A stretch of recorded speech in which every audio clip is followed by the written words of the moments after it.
Так. Сонымен жалғастырайық.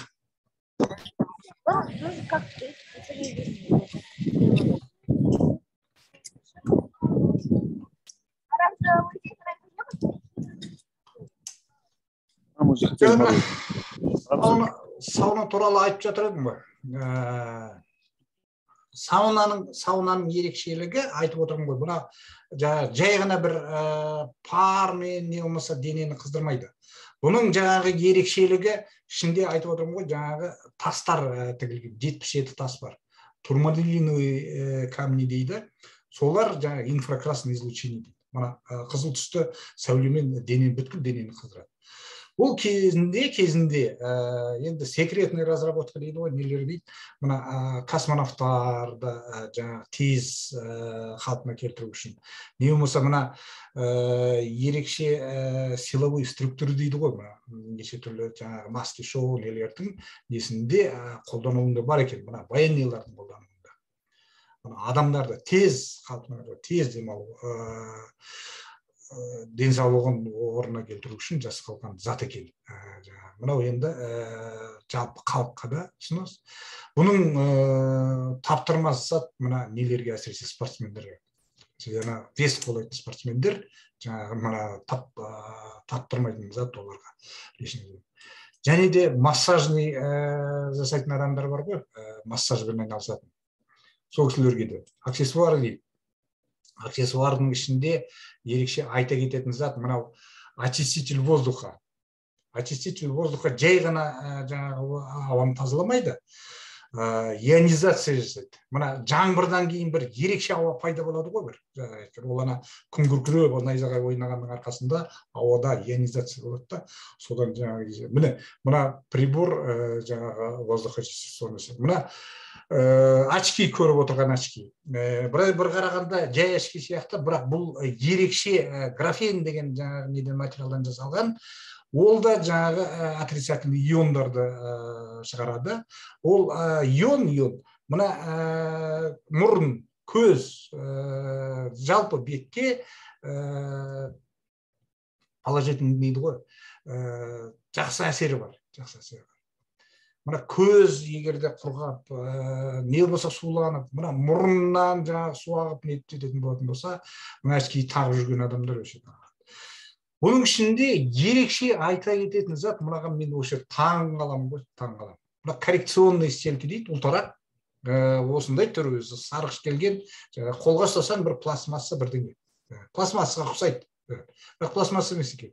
Өйткені бұның жаңа материалын патенттеген осы компания шығарған компания.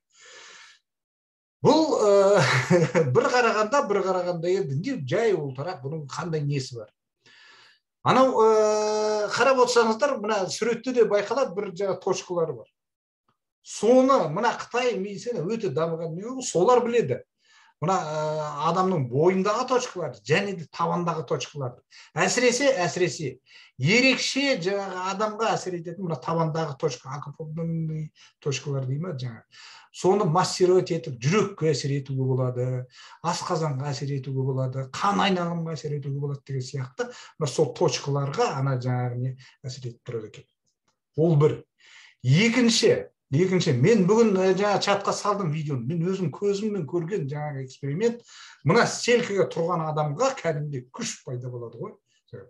Адам тұрған тұрысы да өзгереді.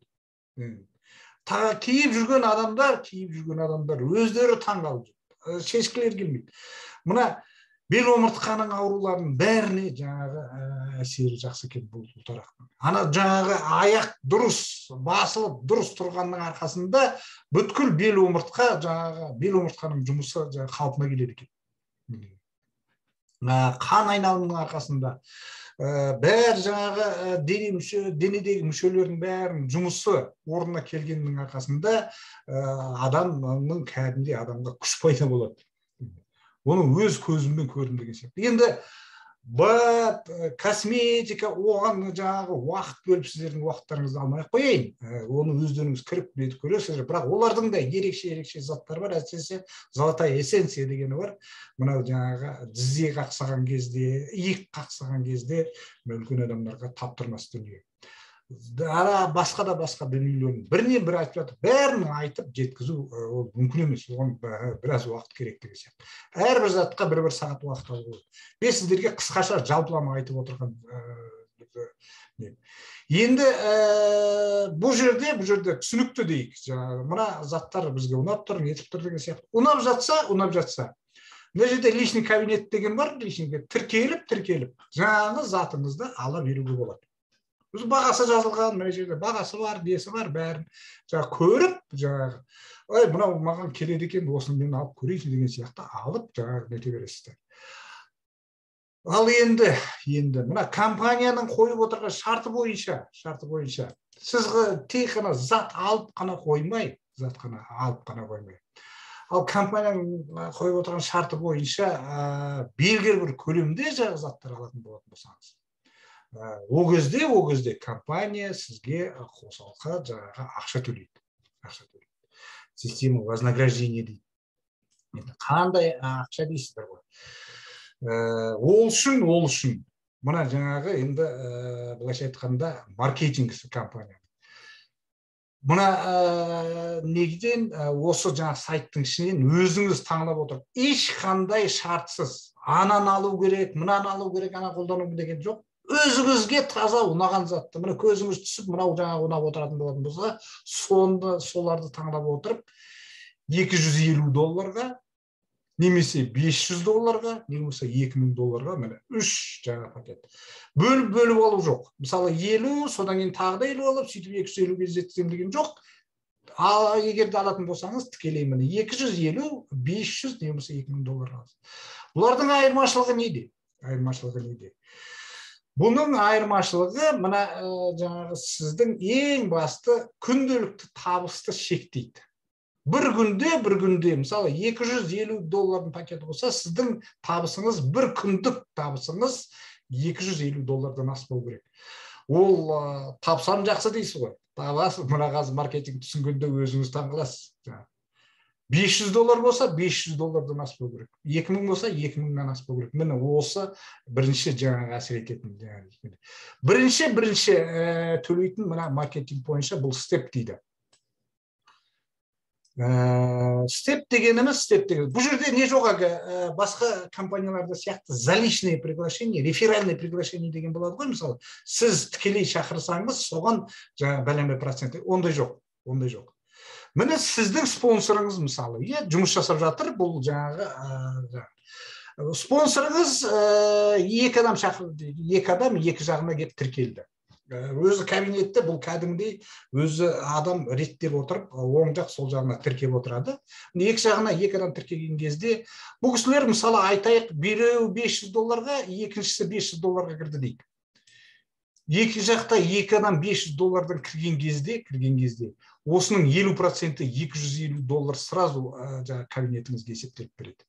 $500 егер де кірсе, сразу кабинетіңізге есептеліп береді. Ал енді егерде біреу 500, біреу 250 болатын болса, онда ар жағынан есептейді.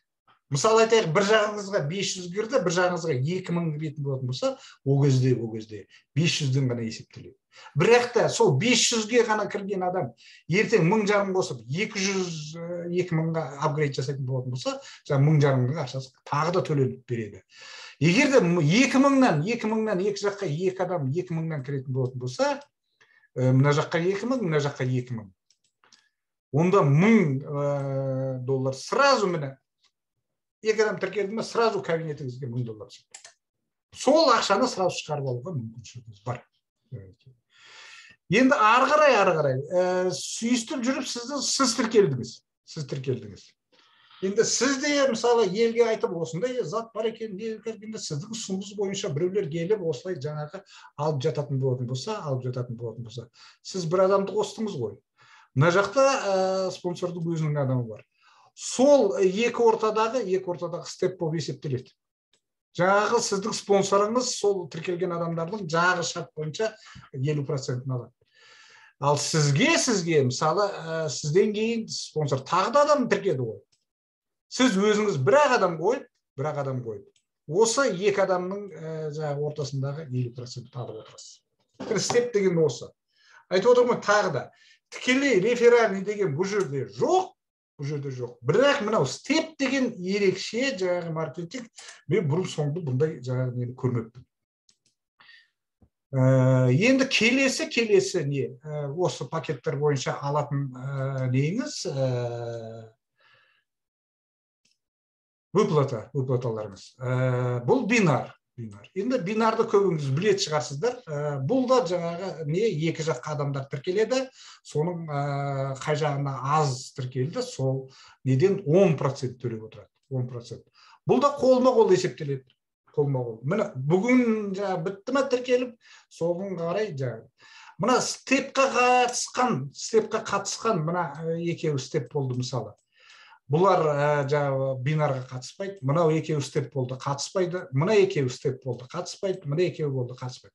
Ал енді мына жаңағы енді сіз шақырған адам, сізден кейін шақырған адамдар бар, сізден келіп жатқан адамдар сізден кейін тіркеліп жатыр деген сияқты. Осылар бинарға қатысады.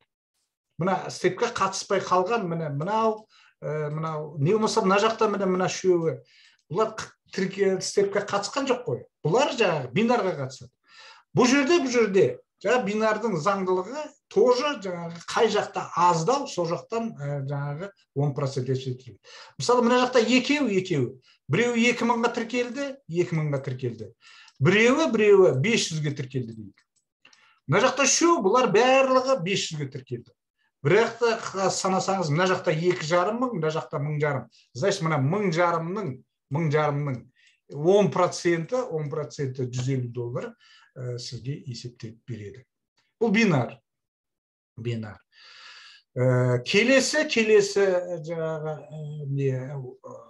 маркетинг бойынша повторный покупки дейді. Мұна енді жаңа өздеріңіз көрдіңіздер заттар. Жетіп артылады.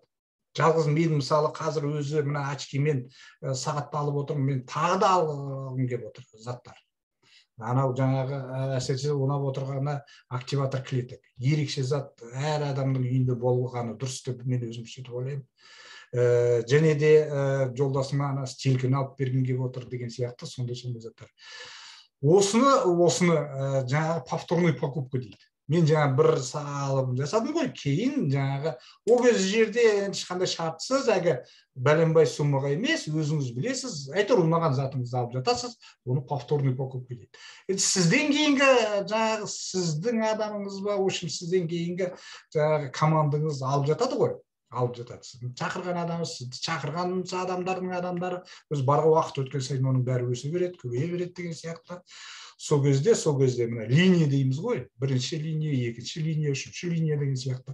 Солардың ішінен жазған повторный покупкадан 5% сізге төлеп береді.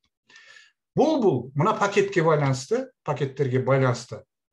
Жаңағы мен айтып кеткен 250-500 деген пакеттерге байланысты, мысалы $250 пакетіңіз болса, біріншіден бұл покупканы алу үшін айына бір рет сіз міндетті түрде жаңағы активация жасап отыруыңыз керек. Активация деген жалпы бұл жерде жоқ.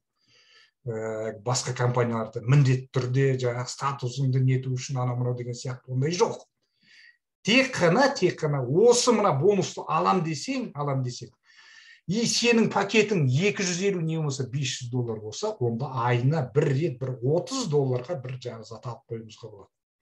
Ол да повторный покупка есептеледі. Сіздің жаңа активация жасағаныңыз жоғары жақтағы тұрған адамға жаңа повторный покупка есептеледі. Сіз активация жасап бәрі дұрыс болатын болса, мына линияларыңыздан жаңағы 5% алып отырасыз. Егер де 250 болса, үшінші линияға дейін аласыз. Егер де 500-дік пакетіңіз болса, 6-шы линияға дейін аласыз. Егер де 2000-дік сізде пакет болса, ол кезде активация жасап қажет жоқ. Зато сіз 9-шы линияға дейін активациядан ала отырасыз. 5%. Бұл активация еще бұлай есептеледі. Мына бірінші линияңыз тікелей шақырған адамыңыз мысалы алмады дейік. Ешқандай жаңа повторный покупка, активация жасап ештеңе алған жоқ. Жаңағы сондықтан сіздің бірінші линияңыз болып, мына екінші линия есептеледі. Егерде бірінші, екінші болмаса, онда мына үшінші линияңыз бірінші болып есептеледі. Төртінші алған жоқ дейік, жаңа бесінші алды, мына бесіншіңіз екінші линия болып, сөйтіп, ана жоқ линия есептелмейді. По-любому сіз 9 линияны сізге есептеп береді. Бұл жерде не бар? Квалификация дейді. Енді бұған сіздердің уақыттарыңызды алып нетіп отырмай қойын, просто бұл жерде 6 квалификация бар. Бірінші, екінші квалификацияны орындасаңыз $100, үшінші квалификацияға $500, ал енді төртінші, бесінші, алтыншы квалификацияны орындайтын болатын болсаңыз, сізге бүткіл мировой оборот дейді ғой, бүткіл компанияның оборотынан 1%. Бірақ тікелей маған екен деп сізге деп ойлап қалмаңыз. Неше адам осы жаңағы квалификацияны орындайды, сонша адамға бөлінеді. Төртінші, мысалы, квалификацияны 200 адам орындады дейік компания бойынша. Сол 200 адамға бүткіл 1% есептеліп береді. Егер де 6 квалификацияны орындаса адам, мынау біріншіден бастап түгел квалификацияның ақшасын алып отырады ғой. Міне ерекшелігі тура осы да. Міне қысқаша маркетингісі осы. Компания туралы да осы. Мен енді записті тоқтатайын.